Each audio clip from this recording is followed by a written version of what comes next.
A very good morning, respected guests, participants, ladies and gentlemen. It is indeed a great honor for me to welcome you all to the second day of the International Conference on Theravada Mahayana, Ultimate Reality and its Practice, organized by Tibet House, the cultural center of His Holiness the Dalai Lama. We had an enlightening and a very wonderful inaugural of this conference at the Stein Auditorium yesterday in the evening. And it is indeed very pleasurable to have you all again here today. I welcome you all yet again to the first session of today's event, which is on the pillar of Buddhist thoughts. May I request this chairperson, Venerable Geshe Dorji Damdul, speakers, former Abbot Venerable Geshe Chanju Chredin, Venerable Dr. Thaniyaye Panoloka, Venerable Lobsang Tempa, Professor Bhimalendra Kumar to please come on the dais and take their seats. Before we begin, please allow me to read out a brief biography of our chairperson, Venerable Geshe Dorji Damdul. Venerable Geshe Dorji Damdul is the director of Tibet House, New Delhi, the cultural center of His Holiness the Dalai Lama. While being assigned with the responsibility of the directorship of Tibet House, he also gives regular lectures and leads philosophy classes in Tibet House and other places such as universities and institutes. He travels widely within India and abroad to teach Buddhist philosophy, psychology, logic, and practice. He has also worked on several books. As assigned by the Office of His Holiness the Dalai Lama, he visited the US in 2008 to work with Professor Paul Ekman on His Holiness the Dalai Lama's book, Emotional Awareness, which is co-authored with Dr. Ekman. He was also assigned, along with a few scholars, to work on His Holiness the Dalai Lama's book, Ethics for a New Millennium, Part 2, and the book series, The Art of Happiness, which were jointly written by His Holiness the Dalai Lama and Professor Howard Cutler. Likewise, he has been actively involved in editing of other books by His Holiness the Dalai Lama, such as The Graded Path. He has written a number of important papers for national and international conferences held in Delhi University and others on topics such as the paradox of brain and mind and ultimate reality according to Arya Nagarjuna. He is currently in the process of writing two important books, one entitled Journey into the Paradox of Brain and Mind, and the other, What Constitutes the Ultimate Reality, the Effects of Understanding the Ultimate Reality. With this, I request our chairperson, Venerable Geshe Dorji Damdul, to proceed with the session. Thank you.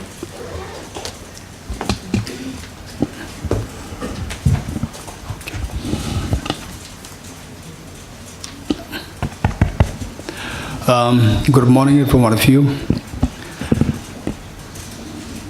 In fact, the Buddha mentioned that of all the fortitudes, the supreme is the fortitude of being in harmony. So that, I think, from the life journey of us all, we can experience that. So here we see that there's a gathering of people, the participants, experts from various backgrounds. And today with us, we have here a Venerable Geshe Ngawasamdela, the Vice Chancellor of Varanasi, Tibetan University. And then likewise, we have the very prominent scholar and highly respected senior, the former abbot of Shasa Monastery, Venerable Geshe Chanju Chredin. And in fact, we are very fortunate, Tibet House, we are very fortunate to have the Venerable Thaniyaye Panoloka from Sri Lanka. In fact, there's one gentleman who is the director of a Tibetan Sri Lankan Friendship Society, Mr. Daminda, and somehow I've got the honor of meeting with him, and then through him, I'm able to somehow to be connected with Venerable Dhanyai. So oftentimes we have scholars and who may not be practitioners, and we have practitioners who may not be great scholars. And here, this is such a gathering where there's the harmony confluence of all the giants, of all the scholars, as well as the great practitioners from different traditions. So this is something so unique of this conference. And on top of that, oftentimes, His Holiness the Dalai Lama mentions the need for the Buddhists to be more proactive in social engagements, engaging in the society, engaging to support the society, to help the society. So in this regard, when I had, in fact, it is a very personal meeting with Professor Mahesh Deogarji for so many years, and he's here. And Professor Ji, why don't you raise your hand? Okay, so here. So we're very lucky to have Professor Mahesh Ji here. It is our friendship for the many years that I sought his advice as to, from the Theravada side, what are the unique topics that you think would be good for Tibet House to include. And then he indicated several points, and alongside he said that engaged Buddhism. So that part is very important. Finally, with all the intellectual discussions, with the personal practice and so forth, the community must be benefited, and somehow that the people, the community, which forms the people, and they should hear the teachings of the Buddha, so that can best be done through the engaged Buddhist exercises. So with that in mind, today we are very fortunate. We try to bring in as many actively involved Buddhist the scholars plus practitioners and social activists. So today here we have Geshe Tashinam Yala, Venerable Geshe Tashinam Yala, amazing the scholar, plus a great say activist in promoting education and the Buddhist education and education in general in the minds of the youngsters. So it has been, of course, he's going to make his own presentation, and he's awarded as one of the unsung heroes by His Holiness the Dalai Lama in America.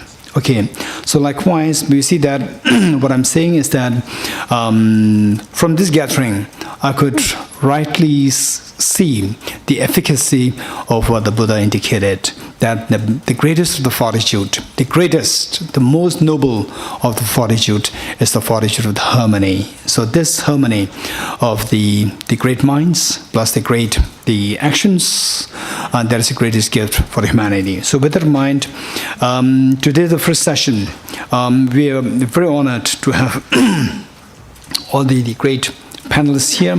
I'm going to quickly go through, instead of going through each of them separately, I may go through the intro of each one of them here so that you'll come to know who they are, and then you'll get a broader picture as they make the presentations. As the first presenter is making the presentation, you will still see who the other people are.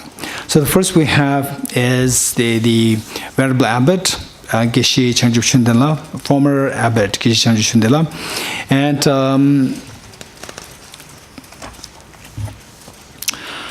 so Geshe Changju Shundela, to make with the expanse of his biography, what I'd like to share with you is the one thing is that he got his PhD in the Sharjah Monastic University and the Buddhist studies, and then over time, because of his eloquence, command of a language, expertise in the subjects, the scholarship and practice, he became so popular, and he has been invited all over the world to give presentations, conferences, counseling, teachings, lectures, and so forth. And then eventually, say in 2009, say in the monastic universities, what we discuss about the Nalanda, Nalanda, the erstwhile Nalanda, which existed since 1st century AD till 13th century AD, we see that why Nalanda, the erstwhile Nalanda, why it was so important. And it is in the spirit of that Nalanda that the Indian government eventually started the Nalanda University. So that is meant to revive the incredible legacies left by the great Nalanda masters, not for the architectural designs, but the architectural designs of the mind, incredible psychology, philosophy, metaphysics, logic, epistemology, and so forth. So we see that the Tibetans, His Holiness oftentimes describe as the loyal chela of the Indians. Okay, so in what way the Tibetans serve as a loyal chelas of the Indians? I personally see that one of the reasons is what existed in the erstwhile Nalanda University, the incredible treasure of knowledge of philosophy, psychology, as I said earlier.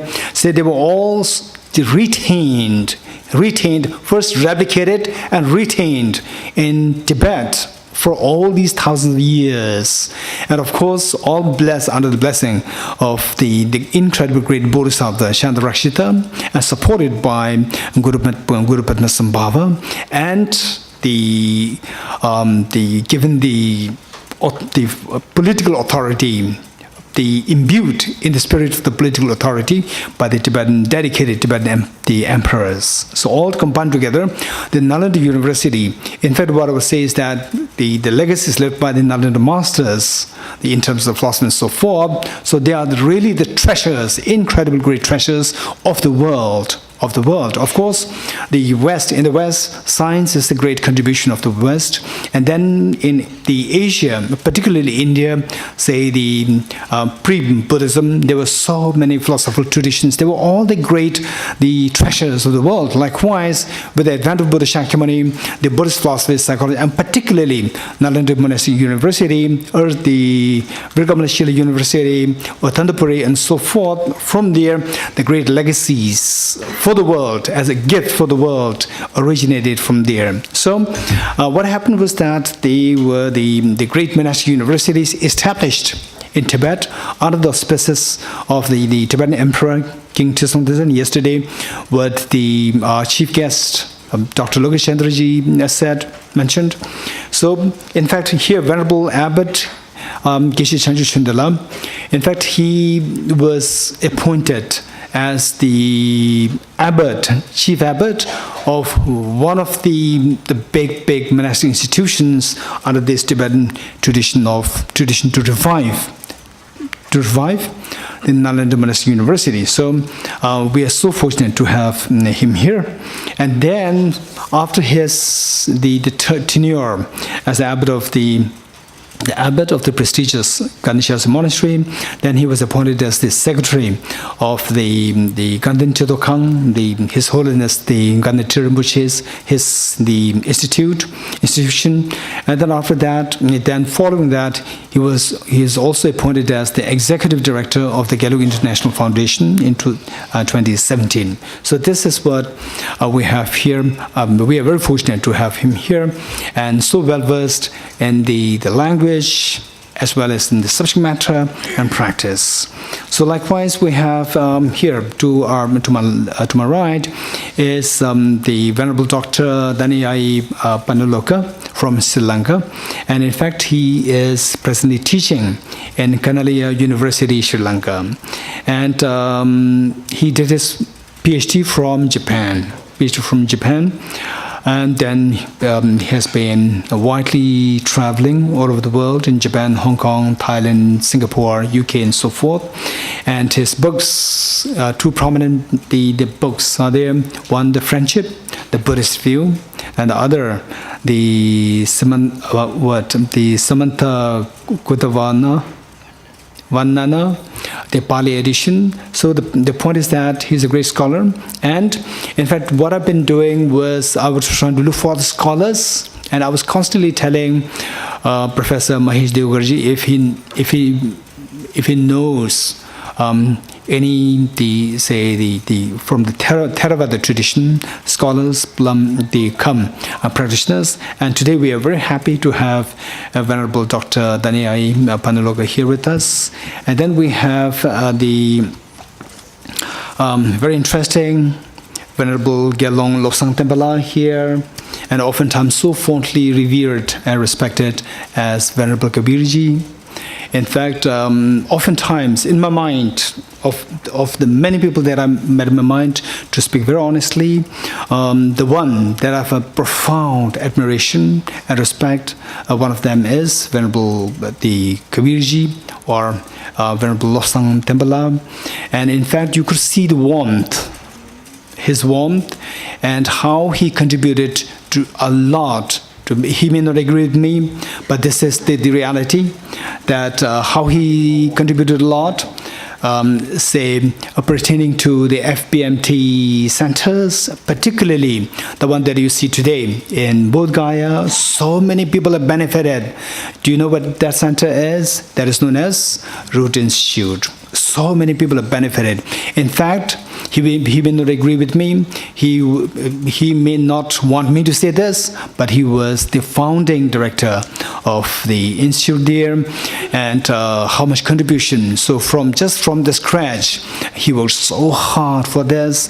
If this is not the example of a great enlightened being, where can we really look for enlightened beings, to be very honest? So, and then today he's involved with the Maitreya project. It's a huge project, and it had been since I think I was a student myself, and then still it is an ongoing project. So many obstacles, yet the Lamas, the Sopa Rinpoche never gave up, and he was still working on it. And then we have Venerable Gyalong Lobsang Tempala working in this endeavor. Today, he is given the main charge over that project. It's a huge project.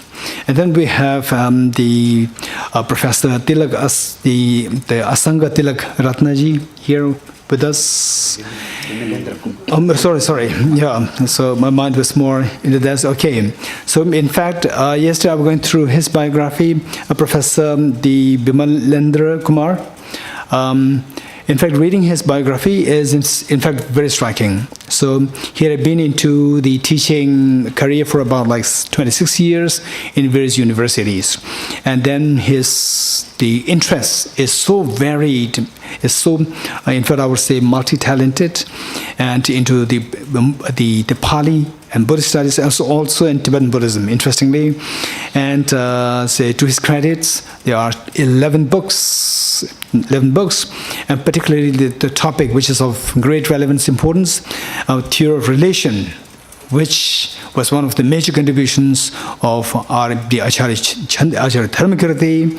So we see that this is the topic which he selected for the books. So therefore we see that there are very prominent presenters here, and also amongst the following sessions, the participants for the following sessions, there are so many prominent speakers, presenters. So we will surely welcome all of you here, all the speakers, and the audience, including myself, see how much we can best absorb and learn from these scholars. So let us give a big hand to all the presenters here.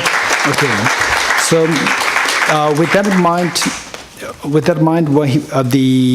today the first session is the pillars of Buddhist thoughts. And yesterday I did mention that we selected the main themes for each of the session, and under this there are so many topics selected to make the conference a little more interesting with diverse topics.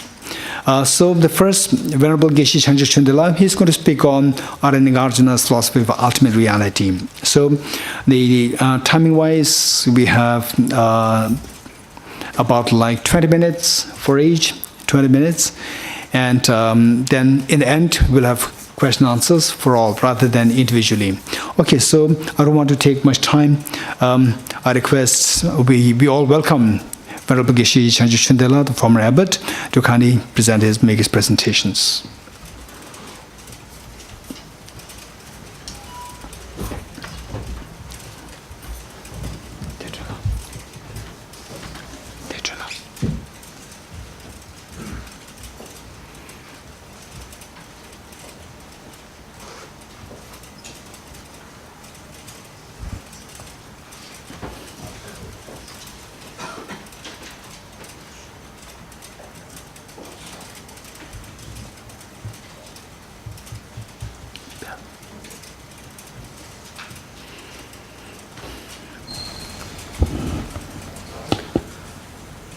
강게 tukse nyer suni tawa thamje pangbichir thambe chuni tunze ba godam tela chaksilo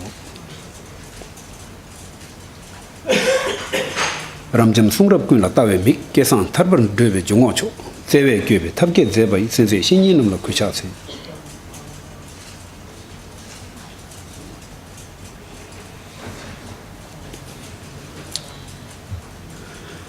Good morning, most respected chair, Venerable Geshe Dorji Damdul, the director of Tibet House, and most venerable Professor Deni Yaye Pannaloka, and Venerable Lobsang Tempala, and Professor Bimalendra Kumar, and very old friend, Venerable Ngawang Samtenji, Geshe Tashi Namgyalji, and all the other kind of valuable scholars and brothers and sisters. I should rather say sisters and brothers. Most of the time, this kind of gathering, it will be dominated by the sisters. And it's a good thing. So today I'm given a topic. It's a very, very kind of a challenging topic. We have this theme, Theravada and Mahayana, philosophy of ultimate reality and its practice. I focus on the philosophy of ultimate reality. Let's work out later on its practice. Its practice is a very, very complicated thing. So how much we can practice it, how to do it, it's a very, very complicated thing to deal with. So let's focus on the philosophy of ultimate reality. Now I have this kind of PDF prepared, and sorry to all of you that I didn't prepare any kind of this PowerPoint, so it may be a little bit difficult for you to kind of go through this, but I do hope this may not be very, very complicated for you. So I divided this general kind of presentation into 4 portions. First is a general introduction. In general introduction, I would like to quote some of the kind of earlier writings by great acharyas. Like first here, we have Acharya Chantakriti's quote, and to make sure that you get the original kind of taste, I prefer to use the original line in Tibetan. Of course, the exact original is in Sanskrit, which I don't know. So I present you this in Tibetan, and then I put down there the translation, which I kind of managed to get my hand on. I think they are all the different versions of translation. Just this translation, here it says very clearly, those outside the path of Venerable Acharya Nagarjuna lack the method of attaining peace. They have deviated from the truths that are conventional and thusness. Due to having deviated from them, there is no attainment of liberation. Of course, if you get another version of translation, the wording may be a little bit different. Because when you are reading it in translation, it is always like that. There are kind of disadvantages. So from that point of view, it is always good to go for the original text. But the irony is, most of the original Sanskrit texts are lost. But fortunately, the original Sanskrit text of this Madhyamika Avatara is available today. And if you can read and understand Sanskrit, it's the most preferable way to go for that, and then compare it with Tibetan translation, and then English translation. If you have a kind of if you have an advantage of English being your mother tongue, if it is your mother tongue, you can understand it much better way. So that's the reason why I put it here in this order. So from this point of view, it's very clear, and it is said by Chandrakirti, roughly around a kind of 1,500 years ago. Not that far, roughly 1,300 years ago, he wrote this. And he's one of the kind of the great scholars whose works we study a lot in order to understand the philosophy of the great Nagarjuna. So it says very clearly, if we don't understand the philosophy of Nagarjuna, we will never be able to attain that liberation. So, why it is like that? Philosophy of Nagarjuna is not a creation of Nagarjuna, which may be presented in that way by the Western scholars or someone else. But according to traditional Buddhist thinking, it was a kind of a expansion and kind of clarification of Buddha's teaching. Actually, whatever Nagarjuna have kind of expanded on, it was originally there in the teachings of the Buddha. It was spoken by the Buddha. In the course of time, since the clarity has lost, and Nagarjuna came up, and then he shone light, and then make it clear to the people, to the general and common public. So it is like that. By saying this, we are not saying that Nagarjuna has created something new, and then if you don't know that, then there is no way and no possibility to kind of attain the liberation. Of course, many people before Nagarjuna attained liberation. So this is one thing. That is the reason why Nagarjuna's philosophy really matters. And beyond that, the next paragraph here, it says this, as their realizing the profound Dharma is based on scriptures as well as on reasoning, I shall explain it exactly as it occurs in the scriptural tradition of Arya Nagarjuna. This is once again the word of Chandrakirti. It comes from the Madhyamika Avatara, but here I present another version of translation which I managed to put on my hand. Same paragraph, the original one in Tibetan, is translated in this way by someone else. Since with scriptures as well as reasoning, Nagarjuna taught how those sixth ground bodhisattvas realize the very profound doctrine I, Chandrakirti, will speak in accordance with the system of the superior Nagarjuna.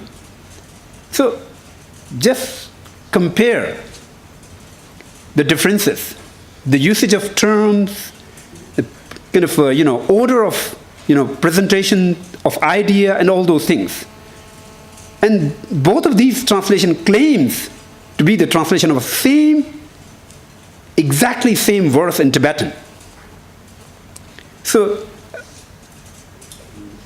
to those who study Buddhism through translation, it is really important that you should try to kind of compare in between the different translations. So this is another thing. And then further, Nagarjuna's greatness also appears in this text, which was written by Tsongkhapa, and somewhere in, I think, probably in early 15th century, or late 14th century. He says that lily grove of the treatise of Nagarjuna, the one you prophesied to unravel, your unexcelled vehicle as it is, shunning extremes of existence and non-existence. So these are the verses which praises greatness of the Nagarjuna and his philosophy and his kind of presentation of the ultimate reality. Now, to that end, works about the Nagarjuna, in Tibetan Tengyur, we have 128 different titles under the name of Nagarjuna. But many Western scholars claim that many of those texts are not written by Nagarjuna. It was written by someone else with the same name. But it's a kind of still a question mark. There is a huge question mark. How can we decide about that, what happened around roughly 2,000 years ago? So another thing is, we go down, out of all of these texts, the most important text to present the philosophy of Nagarjuna is, we normally count 6 texts in Tibetan language, in Tibetan.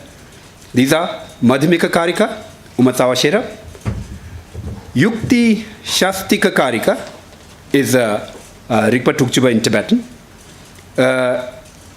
and then Vaidalya Prakarana, Shimun number Thakwa, Shunyata Saptati Karika is Tonyi Dunjuba, and then Vigrahaya Vyavartini Karika, that is Sudo, and then Ratnavali. Ratnavali is not a kind of exclusive text on kind of philosophical issues, but it is still accepted in that group of 6 texts. Those are known to be the 6 most important philosophical texts written by the Nagarjuna. Though there are many other things, and then out of that, the most important is the Mula Madhyamika Karika. And about the Mula Madhyamika Karika and all these 6 texts, how it is related to each other, Tsongkhapa says in his book. Here's the quotation. It's quite long, so just to kind of shorten the meaning, say that Mula Madhyamika Karika was written as a kind of a main body of the information source, and then when certain questions arises related to certain points of the Mula Madhyamika Karika and certain portion of the Mula Madhyamika Karika, then it is refuted and clarified in those other texts. That is how it is all related to each other. Now we don't like to go into all these things. I think we should better go a little bit down. We focus on this philosophy itself. Now, there are few common points of convergence between these Madhyamika Karika schools of thought. There are basically 2 schools of thought within the Madhyamika school, that is Swatantrik Madhyamik and the Prasangik Madhyamik. In fact, when the great Nagarjuna and then Aryadeva and then later on, like Buddha Palita, when they lived, there were no that kind of classification, but it arrived later on. So nowadays we understand it like a Swatantrik Madhyamik group and then the Prasangik Madhyamik group. Now let's look into, since we are talking about the kind of ultimate reality, just take as a Madhyamik school as a whole and then compare what are the common grounds and what are the kind of differences. So here I would like to say that the concept of the first common ground is the base, two truths, and two paths, and two bodies, as resultant bodies. In Tibetan, we have say Shi, Lam, De. The base, the path, and the resultant state or attainment.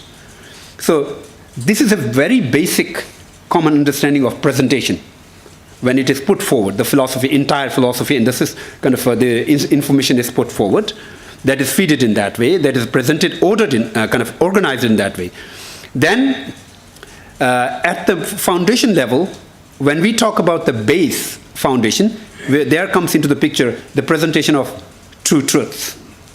And it is also a very common area and common understanding, the presentation of two truths, the ultimate truth and the conventional truth. Or in the Sanskrit we say Samriti Satya and then kind of Pramarth Satya. So in this Pali, they do use, for Samriti, they appear to use Samuti. And for Vyahava, kind of for this Pramartha, they appear to use Paramatha, something like that. It's a little bit of sound differences. So this is kind of, and then usage of linguistic terms. Since all the philosophical schools have a preference to use some different kind of distinct varieties of linguistic terms. So most of the kind of these terms that is used in the Madhyamika schools are quite kind of identical in between. Of course, at certain level, they do have certain differences in terms of subtlety and then kind of nuances. But at the basic, kind of basic understanding, there is a very kind of a common usage of terms. And then comes all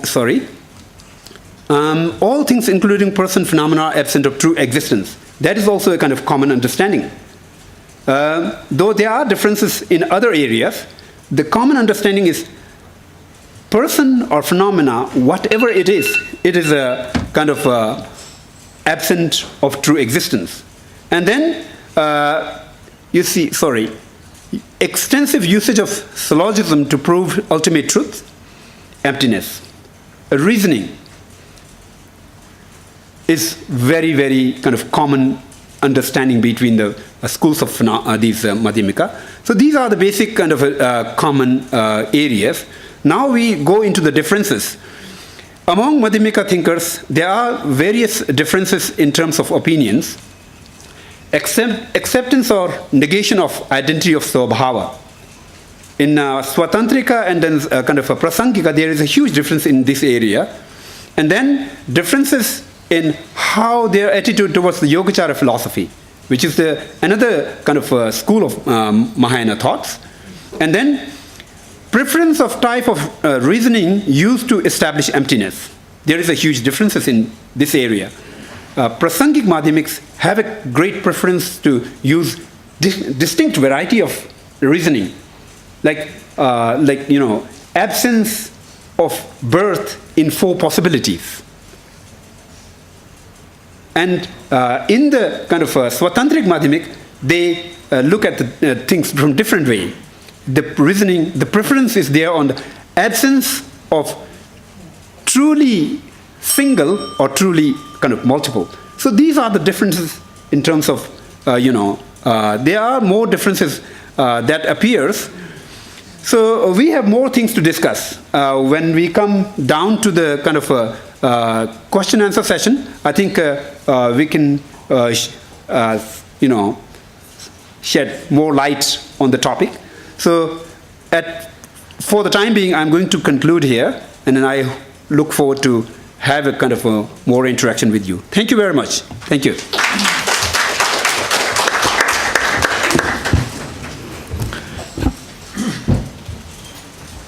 So, the Venerable Khyentse Rinpoche, I'm very sorry that with your brilliant exposition, the time duration, we are not really doing justice to the topic. The time duration is very short. So anyway, as Rinpoche said, during the question answer session, surely we can have more discussions, and also during why not we make the most of the presence here during the lunch and during the tea break time, although even the tea break time is very short. Okay, without much the wasting time, let me go to the next presenter, Venerable Dr. Danyai Bandalokaji, and he's going to speak on Anuruddha's philosophy of ultimate reality. So basically what I would suggest to all the participants here, I know that many of you are very familiar faces to me. So what I would suggest is that from what we are learning from the distinguished scholars, see what are the unique presentations they're making and what are the sources they are citing, so that it will enrich our possibilities, methodologies, and so forth, to explore what reality is, and then see how much we can apply this to our practice to the best we can. Okay, so we have Venerable Dr. Danyai, please, the stage is yours.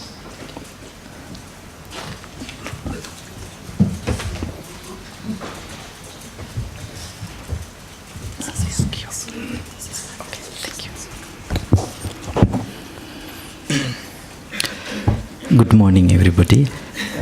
Most respected Venerable Sir chairing the session. Then most respected Venerable Sirs, most respected Venerable Nuns, dear professors, ladies and gentlemen. I was expected to be here last afternoon, but unfortunately, due to some uncontrollable reasons, I could not be here last afternoon. I'm sorry for that. And it's a great pleasure for me to be here to participate in this conference. And my memory goes back a few years back when I was reading for my PhD in Japan. I had a chance to refer into the Tibetan translation of the Shatasahasrika Prajna Paramita. I was editing a part of it. Then, until then, I had no any acquaintance or I would say relationship to Tibetan literature. But since then, I used to develop a great devotion towards Tibetan Buddhist tradition for their historical dedication to preserve the teachings of the Buddha in their land. 1 year after that, I was invited in Sri Lanka to participate in the previous conference, I think sponsored by this organization in Buddhist and Pali University of Sri Lanka. Then secondly, I am here. So this opportunity I take with great sense of pleasure and gratefulness to be with you, to contribute as we can to make the teachings of the Buddha more understandable to the people of the world. So, given topic to me is Venerable Anuruddha's philosophy of ultimate reality.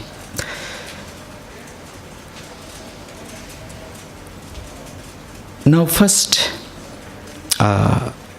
many of you know, of course, we have to see who is this Venerable Anuruddha, the champion of Theravada Abhidhamma.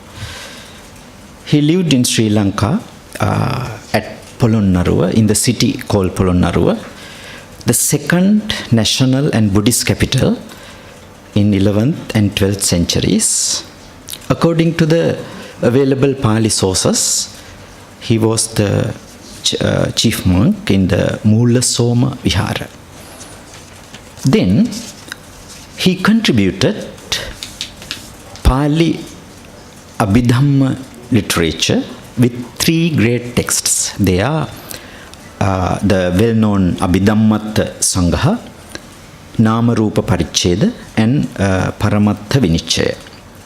Of these 3, you all know that the Abhidhammatta Sangha is the most popular text, and Namarupa Paricheda and Paramattha Vinichaya are not that popular as the Abhidhammatta Sangha does.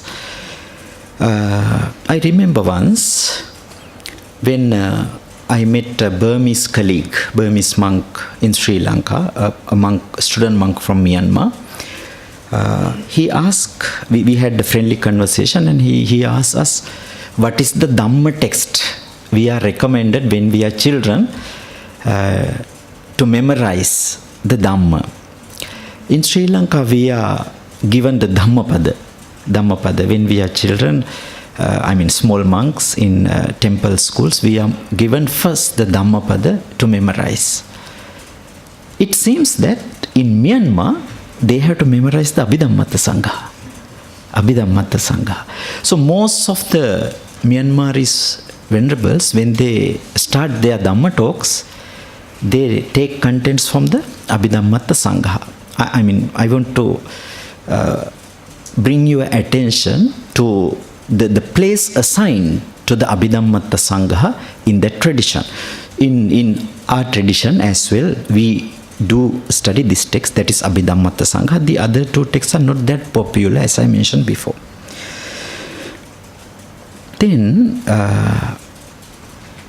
we have also to see the place of these texts in the history of Pali Abhidhamma texts. Abhidhammatta Sangha, a compendium of the great teachings, belongs to the fourth generation of the Pali Abhidhamma texts. Pali Abhidhamma texts, as we see today, are available representing four generations. Pitaka, canonical Abhidhamma, which you know very well. Then Attakatha, the commentaries. Then we have Tika, sub-commentaries. Then we have specially only for Abhidhamma, Sangaha Gantha, compendiums, summaries. Then there comes commentaries on compendiums. For discipline, Vinaya literature, and for Dhamma literature, we don't have this kind of 5 generations, but for Abhidhamma, we have the canonical Abhidhamma, commentarial Abhidhamma, then the sub-commentarial Abhidhamma texts, then the compendiums. Of course, we know that when we open and see any of the Abhidhamma canonical work, a commentarial work, or original and first sub-commentarial works, their contents, language are very difficult to be understood for a beginner. Therefore, it was a historical need that compendiums were composed, summaries were composed, bringing those contents in the major text in the preceding periods. Of these compendium summaries, 3 of the texts were authored by Venerable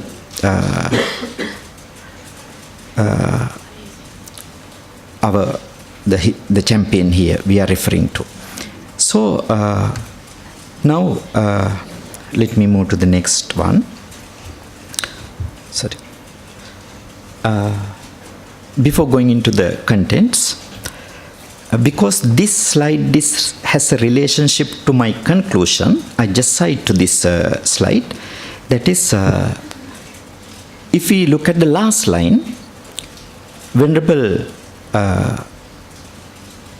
Anuruddha uses the term Paramatha Dhamma, in Sanskrit Paramartha Dharma, constituents of ultimate reality, true nature of things. But when we look at the terminology used in early Buddhism, we can see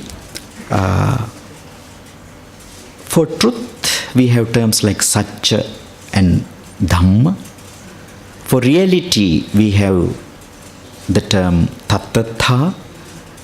Then we have this very unique term Yatha Bhuta, for things as they are. Then when explanations come regarding the knowledge of the Buddha, Gautama the Buddha, or referring to his knowledge, it was called Yatha Bhuta Jnana Dassana, the Pali term, knowledge and vision of things as they are. But in the Abhidhammatta Sangha, the term used is Paramatta Dhamma. Paramatta Dhamma is given as the main collective term, and they are explained throughout the text. Then actually to summarize the teachings of this author, we have to read all the three texts, at least all the three texts completely. But in this presentation, I pay my attention just only to the Abhidhammatta Sangha, ultimate reality in the Abhidhammatta Sangha as it's given. There are 9 chapters in the text.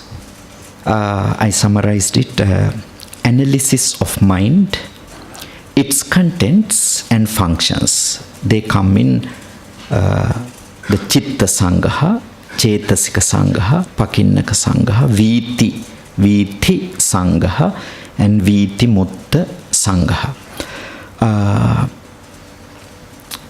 I know these terms should not be much difficult for you. So they refer to the analysis of mind, its contents of the mind, including the mental concomitants, then their functions. Then we have analysis of matter, Rupa Sangaha. Then analysis of causal relations. In Abhidhammatta Sangha, much attention is paid and more space is given for this area under Samuccaya Sangha and Paccaya Sangha. Then analysis of the path of purity, which is most important, that is Kammattana Sangha, which analyzes the spiritual path, the path of spiritual progress based on the Abhidhammika understanding of reality. The Abhidhamma, when only the 4 realities are given as the teachings of the Abhidhamma, as we see in many texts, it is actually incomplete. Abhidhamma is incomplete. The analysis of Abhidhamma or contents of Abhidhamma is incomplete without its teaching on meditation. The reality is analyzed and explained. Their interrelationship is emphasized in order to guide the followers to spiritual advancement. The very purpose of analysis and synthesis that we observe in Abhidhamma is to give a proper understanding of existence of oneself and the world, then lead himself to spiritual advancement. So that comes in the Kammattana Sangha. Kammattana Sangha is the collection of topics that are recommended for spiritual advancement or the mental culture, what we call bhavana, mental culture, cultivation of mind. Then when we come to next slide, you know that any of you, if you refer to a Theravada Abhidhamma manual or text, you see these very commonly known numbers like analysis of mind. So I just put them into 3 columns: definition, categories, and characteristics. These numbers are very common, so I speed up this area. But definition is kept open here. Nothing is given in definition.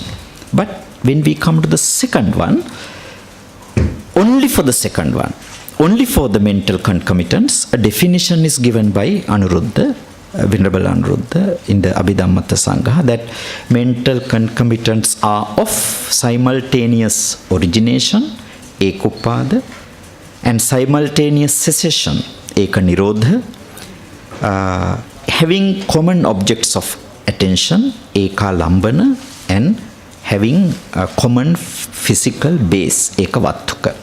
So they are put into different categories again. Then when we come to the analysis of matter, which is one of the very attractive topic in the Abhidhamma literature, we have the numbers given as you see here, as they are very commonly given information. I don't want to spend time on them. Then we come to the analysis of causal relations, which has the 24 causal relations that are taught in the Abhidhamma. We know that in the Abhidhamma Pitaka, the Patthanapakarana, the last one, book number 7, is the biggest one, and it enumerates on these 24 panchas in very much detail.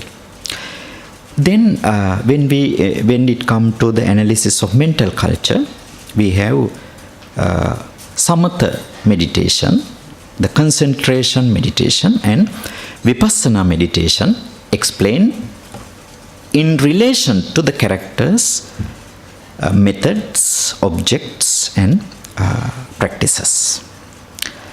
Let me go to the next slide, that is other significant facets of reality given in short in Venerable Anuruddha's Abhidhamma summaries. Let me summarize them.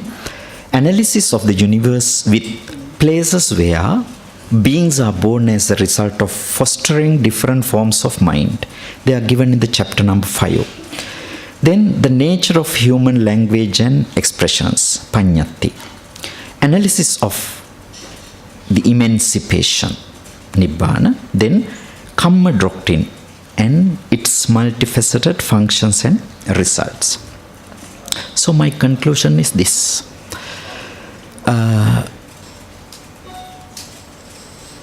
I'm not happy to use this very common word, summarizer, but I could not find a better word.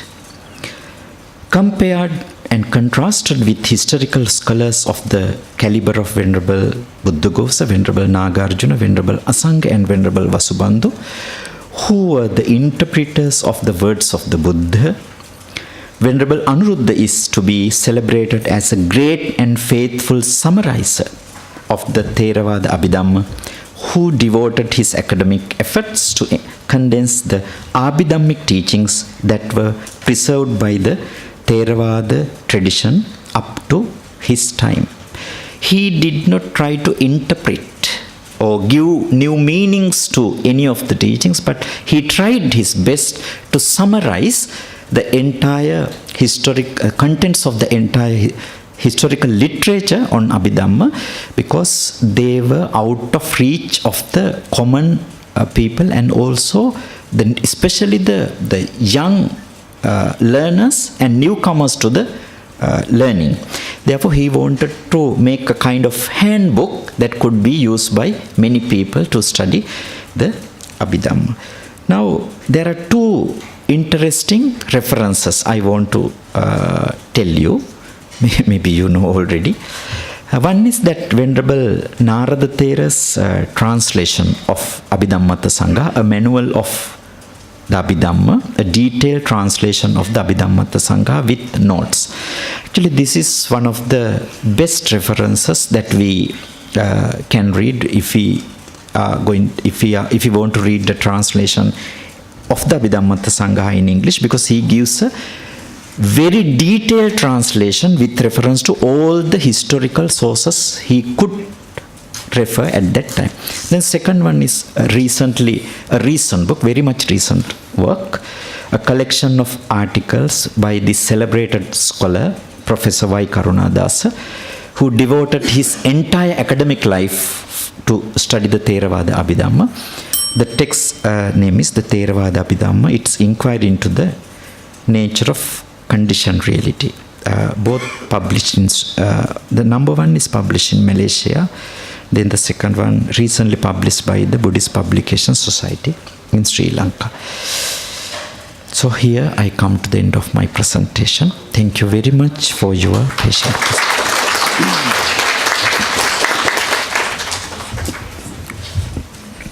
Thank you very much, Dr. Denai Panalogaji. your presentation on Anuruddha's philosophy of ultimate reality. That truly inspires us for Tibet House to invite you later to give a more detailed exposition on this account. This is really very something which we can work together between the Theravada and the Mahayana. This is amazing topic. Thank you very much. And next we have Venerable Losang Tembala on the four seals of Buddha's teachings. And of course, the four seals, as all of you know, is the ground for all the traditions, and Theravada tradition, Chinese tradition, as well as Tibetan Buddhist tradition. So let us all invite Venerable Losang Tembala with applause, a big hand to him.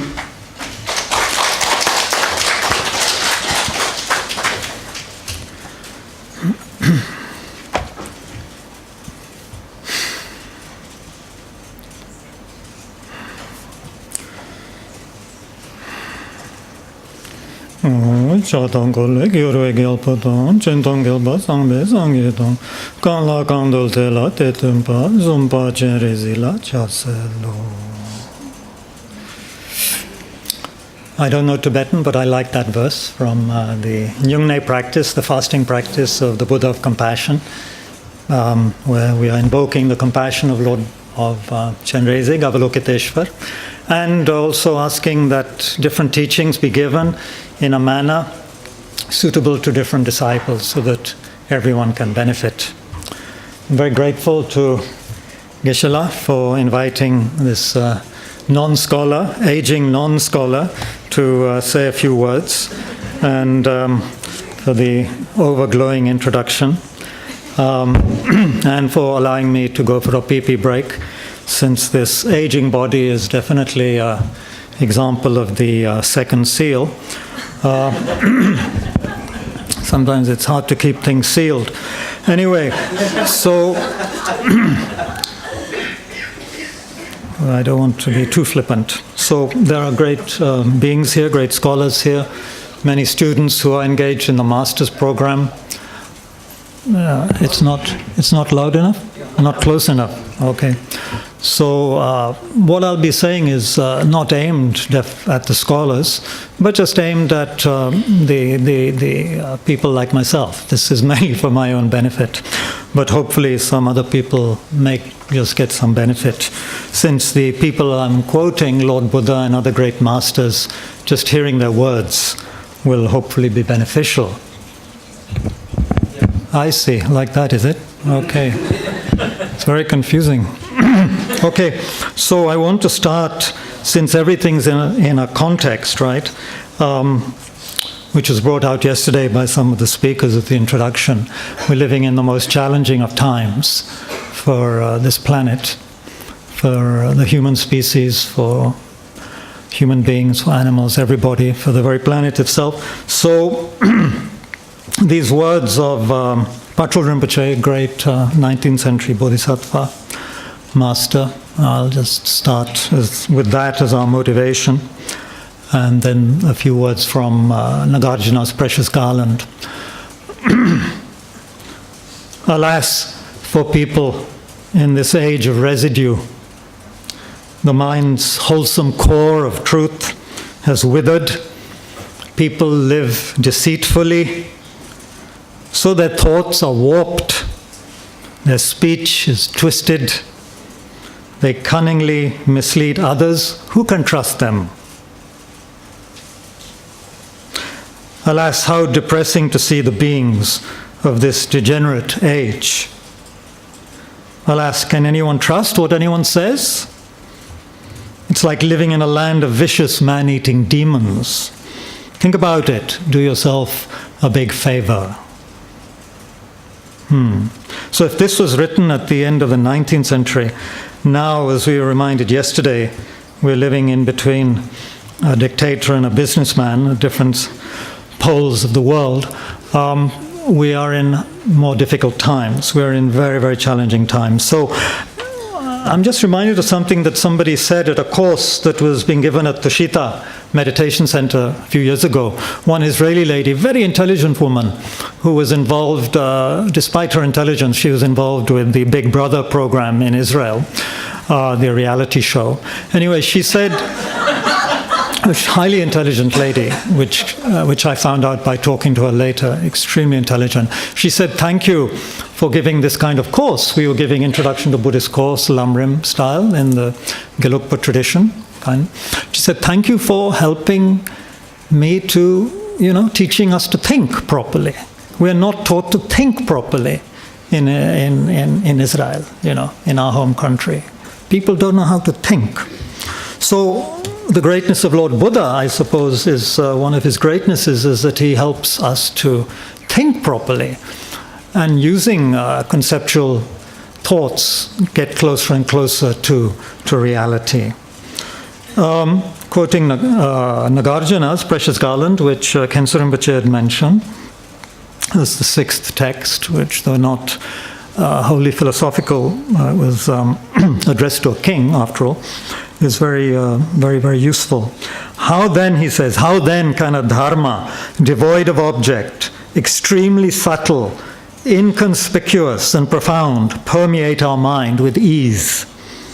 Knowing that dharma is profound, difficult for beings to comprehend, the Buddha, after his enlightenment, withdrew from revealing the dharma. He almost didn't teach, right? So, if dharma is misunderstood, it ruins the unwise. By holding nihilistic views, they drown in the unclean states. So the greatness, and I'm very grateful to Geshe-la for asking me to speak a little on this, because it meant I had to revise a little bit on the Four Seals. It's such a wonderful introduction to all of Lord Buddha's teachings. And because time is short, and because I might not be able to say everything I need to say, at the very outset, I want to mention just some literature that I found very useful.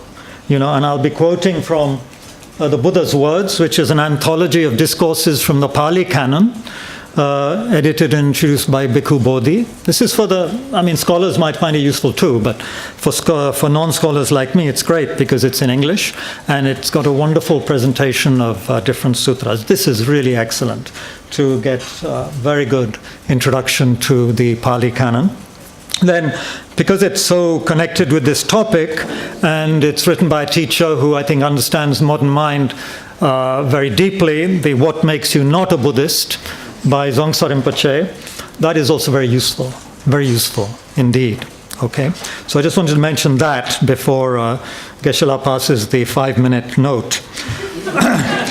I want to also just mention one other thing, because it seems that studying these Four Seals and being with people like you inspires one to remember these verses of Nagarjuna that I was looking at recently.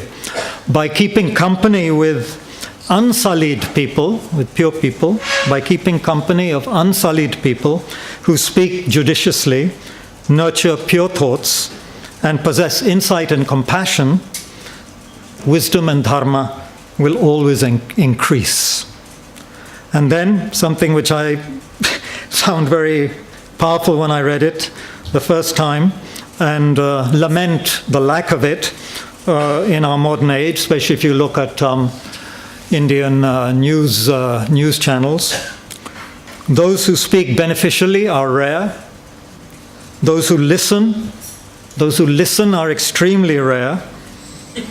Yet rarer are those who, despite all reproofs, immediately act to benefit others.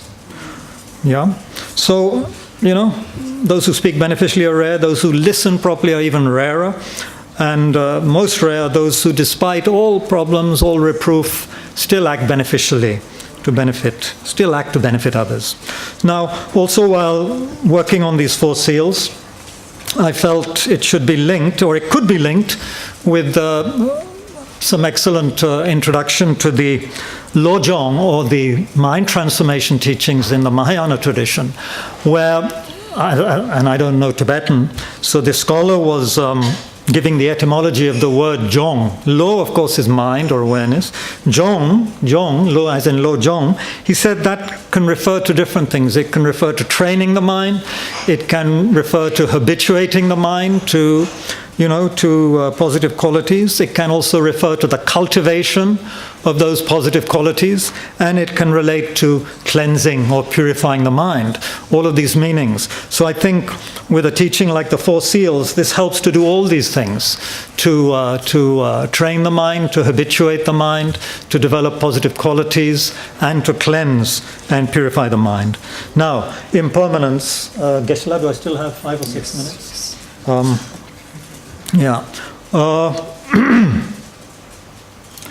The Four Seals, I thought this was a Mahayana teaching until, I realized by some further study and by Geshe-la asking me to talk about this, that actually, of course, the three marks of existence are very much emphasized in the Theravada. This is Bhikkhu Bodhi, who speaks here. All the defilements ultimately stem from ignorance, which thus lies at the bottom of all suffering and bondage. Ignorance weaves a net of 3 delusions around the 5 aggregates. These delusions are the notions that the 5 aggregates are permanent, that they are a source of true happiness, and that they possess a self. So the wisdom needed to break the spell of these delusions is the insight into the 5 aggregates as impermanent, anicca, suffering, dukkha, and non-self, anatta. So this is called the direct knowledge of the 3 characteristics of existence. The lakkhana, which I presume is trilakshana, or similar word in Sanskrit. Yeah. So this comes very much from the Pali tradition. Yeah. So the Buddha, the word of the Buddha. What do you think, monks? Is form permanent or impermanent? Impermanent, Venerable Sir. Is what is impermanent suffering or happiness? Suffering, Venerable Sir. Is what is impermanent suffering and subject to change fit to be regarded thus? This is mine. This I am. This is myself. No, Venerable Sir. And then through the 5 aggregates, feelings and so forth. All of that is gone through. So, in short, the Lord Buddha says, monk's form is impermanent. What is impermanent is suffering. What is suffering is non-self. What is non-self should be seen as it really is with correct wisdom. In this way, this is not mine. This I am not. This is not myself. When one sees this as it really is, with correct wisdom, the mind becomes dispassionate and is liberated by the taints, by non-clinging. And by being liberated, it is steady. By being steady, it is content. By being content, it is not agitated. Being unagitated, the person realizes Nibbana. He understands that destroyed is birth, spiritual life has been lived, what had to be done has been done, there is no more coming back to any state of being. The great Tsongkhapa, the founder of the Gelugpa tradition, I knew what I was going to say, thank you. Quotes in his Lamrim Chenmo, the great treatise on the stage of the path to enlightenment, quoting the Mahaparinirvana Sutra, among all reapings, autumn harvest is supreme. Among all tracks, the track of the elephant is supreme. Among all ideas, the idea of impermanence and death is supreme, because with it you eliminate all the attachment, ignorance, and pride of the 3 realms. Shantideva, great Shantideva, says that I'll have to depart, leaving everything. it's these words, they become very poignant, when you go past the age of 40 or 50, Before that, it might not have much meaning. But once you go past 40, 50, 60, then these have meaning. Also, say, I know there are people like me here, like some great friends here, Nareshji and others, they've lived in Delhi for 40, 50 years. We've seen this city change in 50 years. And sometimes there's some regret, there's some nostalgia. We go back to how Delhi was, 50 years ago, and we compare it. And we get sad, We get sad by looking at that change that has happened. However, we're all going to have to depart and leave behind what we have right now, all our friends, all of our ideas, all of our projects, this precious body, And we forget that. It's all just like a dream experience, as Shantideva says. Whatever things I enjoy, like the youthful body, the Delhi of 50 years ago, and all of that, whatever that's all, will become a memory. It's become a memory. Whatever has passed will not be seen again. Then my foes will become nothing, my friends will become nothing, I too will become nothing, likewise all will become nothing, says Shantideva. Now there's a tremendous amount to be said about the second seal, emotions are pain, or everything defiling is painful, but we don't have time. However, Lama Zopa Rinpoche, my teacher, quotes Padmasambhava in a book where he spends a lot of time speaking on the 8 worldly feelings, which are the feelings of being attached to praise and gain and pleasure and good reputation and so forth, and being very upset at the opposites. How, in fact, our definition, he says, our definition of happiness is meeting an object of attachment. When we meet an object of attachment, for us, that's happiness. We don't realize. It's like a razor's edge, a razor smeared with honey. We don't realize that. We see it, we grasp, we have misunderstood the object, due to ignorance. We have exaggerated its beautiful, its attractive quality, and then we sink into it like a fly sinks into a freshly made jalebi. Yeah. Padmasambhava says, the meditator who does not realize that his mind is a liar takes the wrong path at the time of death. Padmasambhava, Guru Rinpoche. The meditator who does not realize that his mind is a liar, the ordinary mind is a liar, takes the wrong path at the time of death. We're doing this all the time. We're doing this 24 hours, according to the great beings, according to Lord Buddha. We are making mistake. Our mind is lying to us 24 hours a day. Even in our dreams, our mind is lying to us. So this is going to just lead to more and more pain, more and more dukkha. Yeah? This is the nature of attachment. Here's an experiment. Okay, since we have 1 minute or minus 1 minute left, here's an experiment, Lama Zopa Rinpoche says. Watch your mind when you meet any of the 4 desirable objects. Okay? How does it feel at that time? When you look below the surface of the excitement and sense pleasure, you'll see that it's never peaceful or relaxed, but confused, agitated, disturbed. It's lifted up, but it's also uptight, as if gripped by an iron glove. So when there's attachment, concentration is impossible because the mind is not free, as it has sunk into the object, like that poor fly. We call that tight, agitated mind happiness. But it's just a different degree of suffering. By understanding its nature, we can understand clearly how, although we have received what we want, there's still something missing. Third seal in 10 seconds. Whatever is concealed from ordinary beings is in fact the profound dharma. That the world is like an illusion is the essence of the Buddha's doctrine, says Nagarjuna. Yeah? And we can, well, since I'm going to only spend another half minute, Shantideva. Of course, all of these seals can be used to develop more and more compassion by seeing how people just don't understand impermanence and are attached to permanence, and to seeing unclean things as happiness and so forth and clean. We develop more and more compassion. Shantideva, at the end of his 9th wisdom chapter, which I have not yet understood at all, I just like some of the verses at the end, says, "O you who investigate reality, please recognize, as I have done, that all is just like space." And then he laments how people are harming each other. People who wish to be happy are greatly disturbed by causes for conflict. Not finding happiness, they suffer. And in order to find it, they exert themselves, argue with others, cut and stab one another.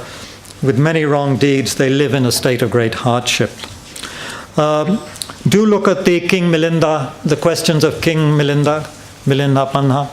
Marvelous. I was looking at it again this morning, since I like doing last-minute revision. And it's just an extraordinary set of dialogue, between this very wise king and Nagasena. So much wonderful material there. And also, please, if you're interested, look at the chapter on emptiness in Dzongso Rinpoche's book, as well as, of course, the other great beings of our tradition, like Je Rinpoche and so forth. Anyway, time has come to an end, and I haven't done justice to the topic, but I would very much hope that people can study these four seals more. And I know, of course, Geshe-la teaches in a way so that one can easily understand and practice these four seals. So those of you at Tibet House are very fortunate to be going over this material again and again. And to echo Khensa Rinpoche's wish yesterday that by having this conference here in Delhi, there will be some influence, some subtle influence on this city of where the powerful people live. So may it be beneficial for everybody. Thank you.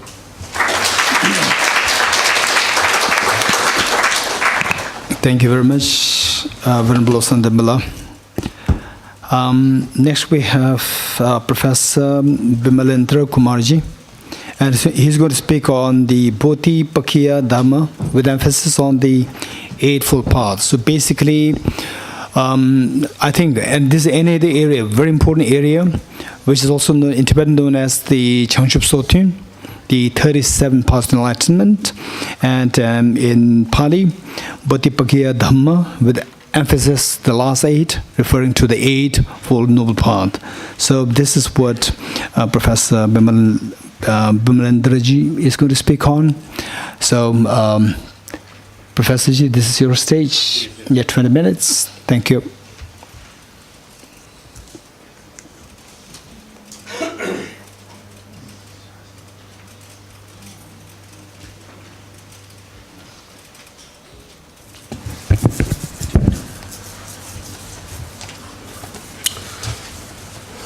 Thank you, most respected Professor Dorje Damdulji, Lojing Tenpaji, Dr. Reverend D. Payalok, Reverend Geshe Jangchuk, Kensur Jangchuk Choden, Reverend Professor Noang Samtenji, Reverend Geshe Tasi Namgal, distinguished delegates, and ladies and gentlemen, I am very much glad to get associated with you people today with 2 reasons.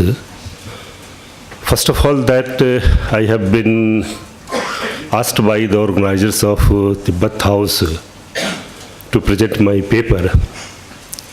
And I am glad to get associated with Tibet House, who is devoted with the propagation and the development of Nalanda tradition of Buddhism. Secondly, the topic which was given to me by the organizers of this conference that attracted very much to me, that is the 37 paths of enlightenment with a special emphasis on Eightfold Path. These 37 paths of enlightenment is very much significant in the teachings of the Buddha. there are two regions also, that before the entry of Mahaparinirvana to the Blessed One, this was the last teaching which was preached by the Buddha to the monks. And these are the 37 paths. And Buddha asked that if you monks follow these 37 paths, develop it, cultivate it, and practice it in your life, the life of purity will long last, and it will endure long also, and it will be for the welfare and you can say goodness of all the Bahujan Hitaya, Bahujan Sukhaya. So this was the region 1, and the 37 paths of enlightenment, these are very much related to Abhidhamma also. The materials which are available in 37 paths of enlightenment, they are very much close to Abhidhamma as well as Sutta.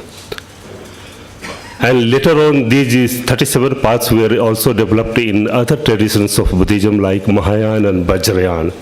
And many texts have been written on the Bodhi Pakshiya Dharma. So this is most attractive. So the materials which are available for the 37 paths, there are 5 regions which are available in 37 paths of enlightenment. Bodhi Pakshiya Dhamma, that this is the 37 parts of enlightenment gives the definitions of the Dhamma, analysis of the Dhamma, the classification of the Dhamma, as well as the arrangement of the teachings of the Buddha which have been given in the 37 parts of enlightenment. Another in the text Samant Pasadika and Sumangal Bilasani, composed by Acharya Buddha Ghosa, there are 5 attributes of Abhidhamma which have been given in that text, that yam yat buddhimanto salakhana pujita parichinna butta dhikacha dhamma abhidhammo teen khato. That buddhimanto salakhana pujita parichinna butta dhika, these are the 5 attributes which are related with the Abhidhamma. And if you go through these 37 paths of enlightenment, you will find that these 5 attributes are quite similar to these 37 paths of enlightenment. So this is very, these 37 paths are very important and having significance for the welfare of the teachings of the Buddha. In the Mahaparinirvana Sutta of Dekhinikaya, there is a conversation.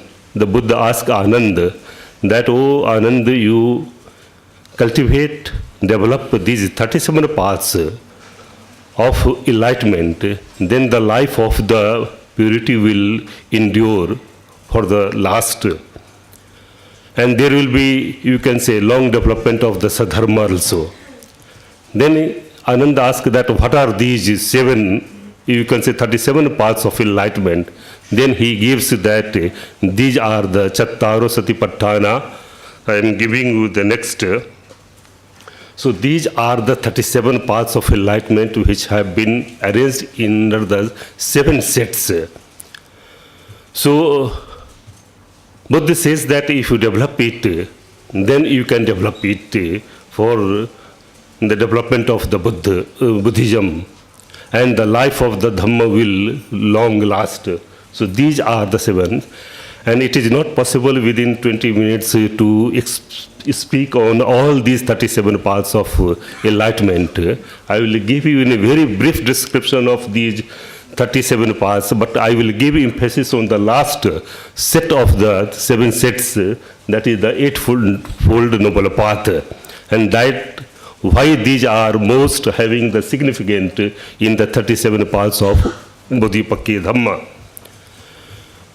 So these 37 paths of enlightenment are available in the Majjhima Nikaya of the Sutta Pitaka, Anguttara Nikaya, and Khuddaka Nikaya.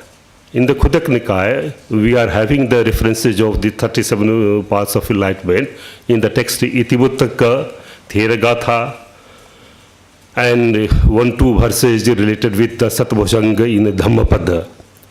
Coming to the non-canonical literature, we are having in the text of Netipakarana and in some of the passages of Petkopadesa, as well as we are having these 37 parts in the Milinda Pahi also. There is a dialogue between Acharya Nagasen and the King Milinda. Then we are having that how these kusal dharmas can be developed.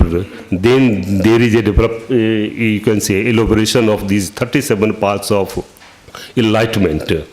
So these are the sources from which, so I have tried to explain all these 37 parts of enlightenment in a very brief manner based upon the materials which are available in Abhidhamma philosophy, based upon the Abhidhamma and text of Abhidhamma Pitaka, as well as the commentaries which are available in Abhidhamma Pitaka. So this is the first Satipatthana, the fourth mindfulness, and there are four: Kayanupassana, Vedananupassana, Chittanupassana, and Dhammanupassana. I am not going to discuss, but the sati, as we know that it is the heart of Buddhist meditation, and it is just called as a doorkeeper. As a doorkeeper does not allow any undesirable person to enter into the house. In the same way, sati, as a mindfulness, does not allow any immoral state to arise on the surface of mind. And its function is to remove all the immoral states. And the main function of these mindfulness or satipatthana is to arise you can say, to prepare a base for arising of other 6 sets of the 37 paths of enlightenment. And the main purpose of mindfulness sati is to visualize the three nature of reality, that all things are subject to impermanence, all things are subject to suffering, and all dhammas are subject to soulless, anicca, dukkha, and anatta. That is the main purpose of mindfulness.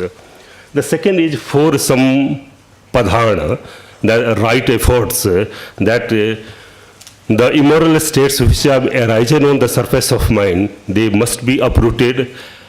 There must be an effort. The second is there must be an effort to not to allow the immoral state to arise on the surface of mind.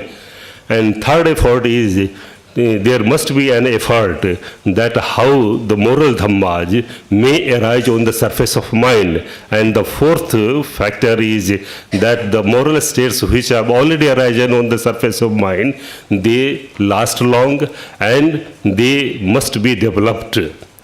So these are the you can say, 4 types of right efforts. In Pali it has been said that Uppannanam Akusalanam Dhammanam Anupadaya Vyamo, Anupannanam Akusalanam Dhammanam Anupadaya Vyamo, Uppannanam Kusaladam Upadaya Vyamo, and Uppannanam Kusalanam Dhammanam Bhiyo Bhavai Vipullai Vyamo. So these are the 4 types of right efforts. Third is called as 4 idipad, that there are 4 types of powers related with the miraculous power. They are the 4 chand, virya, chit, and vimansa. These are the 4 right, you can say, miraculous power, the power which can be developed for the arising of the 5 types of faculties, Panchindriyani and Panchbalani. As we know that in the law of conditionality, that what Dr. D. Payalok, he was discussing about the law of conditionality in the chapter 9th of the Abhidhamma Sangha, that Chand, Chit, Virya, and Vimansa, these are the 4 which are essential for the Adhipati Pachaya or Adhipati Pratyaya. These are the 4 factors which exercise dominant influence on the objects. And without Chand, Chit, Virya, and Vimansa, we cannot develop Panchindriyani and Panchbalani. So these are the 4 factors which are most helpful. The next is the Panchindriyani, Saddha, Briya, Sati, Samadhi, Briya and Pragya. These are the 5, you can say, Indriyas. And when Indriyas become strong, firm and steady, they turn into powers. So these are the same, and some of the scholars are say that the Panch Indriyani and Panch Balani, these are the 2 aspects of the same thing. There are next is 7 bhujangas. I have some matters related with the, but I have to summarize all these things in a very, you can say, time. So next is the 7 bhujangas. There are 7 in numbers. There are 7 factors of enlightenment.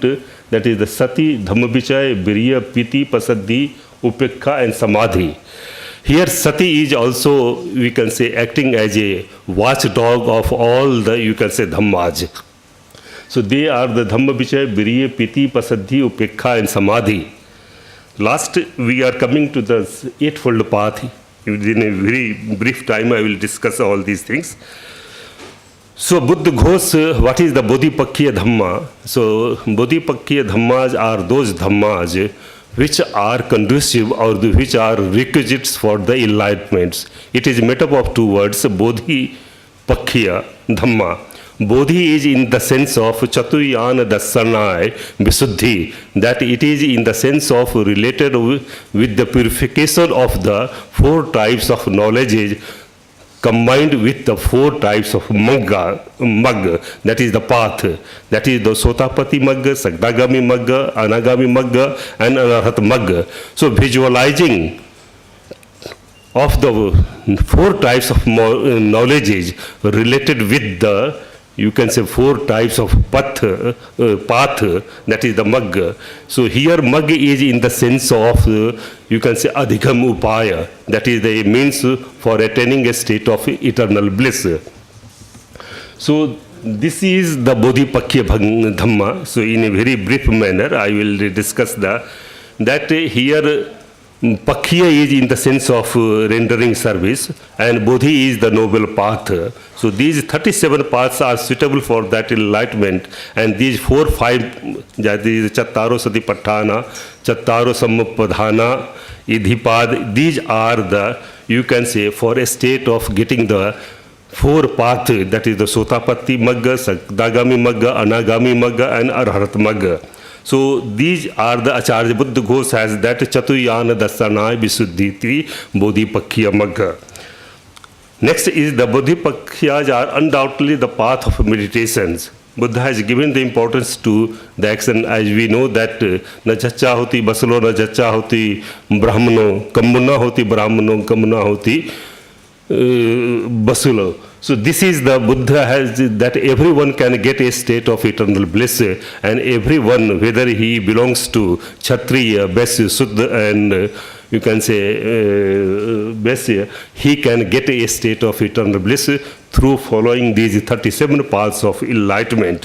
So these 37 paths are called as a path of freedom or liberation, vimukha. So in the Abhidhamma Sangho, these all 37 paths of enlightenment, they have been reduced into 7, you can say, the 14 types of Dhammas. They have been given 9 qualities like the Chand, Chit, Piti, Pasaddhi, Upekha, Samma Sankappa, Samma Vacha, Samma Kamanto. These are the 9, and the 5, that is the Sati, Virya. These are all together are common, you can say, to all, you can say. So these can be summarized or reduced to the 14 types of redundant qualities of path of enlightenment.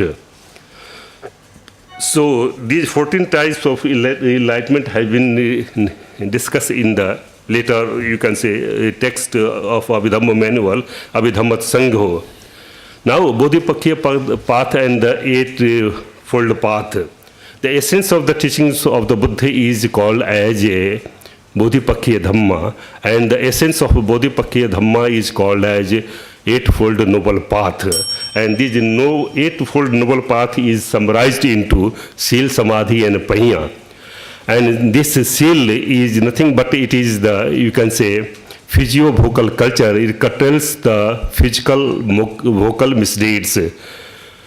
And this samadhi is, you can say, mental culture. It arises after curtailing the physical and vocal misdeeds and prepares morally them sound, and it is the base for arising the right understanding, the panya. Just within 2 minutes I will complete. So in other way, I am not going to discuss all these 8, you can say, very detailed. There are 8 types of, you can say, sammaditthi, samma sankappa, samma vacha, samma kamanto, samma ajibo, samma vyamo, samma sati, samma samadhi.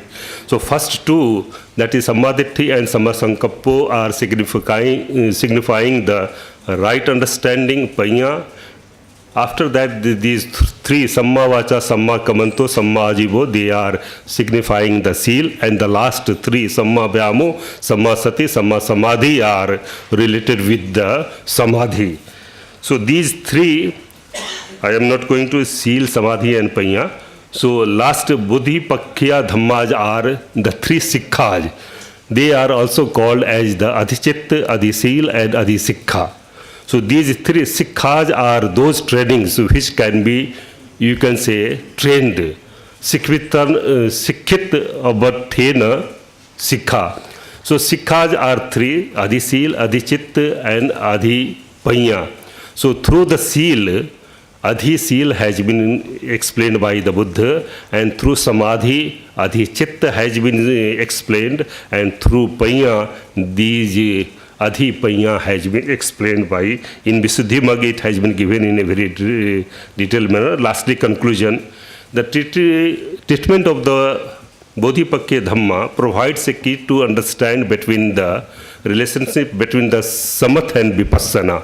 Samath is the another name of Rupajhan and Arupajhan.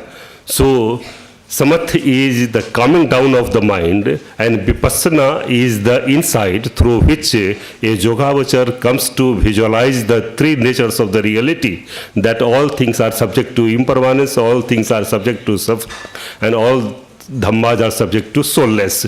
So this is the Bodhipakya Dhamma. It is a relationship between the samadhi and the panya. Second, Bodhipakya Dhammas are found in a single moment of consciousness, that is Ek Chit Khana, at the time of the 4th stage of the Lokuttar Chit, that is the Sotapati Magga, Sagdagami Magga, Anagami Magga and Arhat Magga. So this can be attained or achieved at the single moment of consciousness.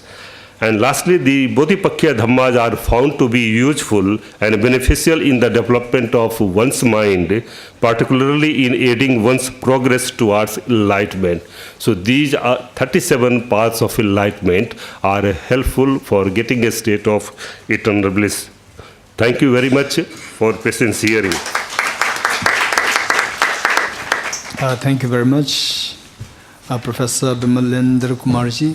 Because of the constraint in time, the participants, I know, the audience, I know that you have so many questions. Feel free to make the most of the tea time as well as the lunch break for discussions or questions that you might have with the speakers. So with this, I'd like to conclude this session. Thank you very much for taking part in this, and particularly give a big round of the applause to all the presenters here for the brilliant presentation.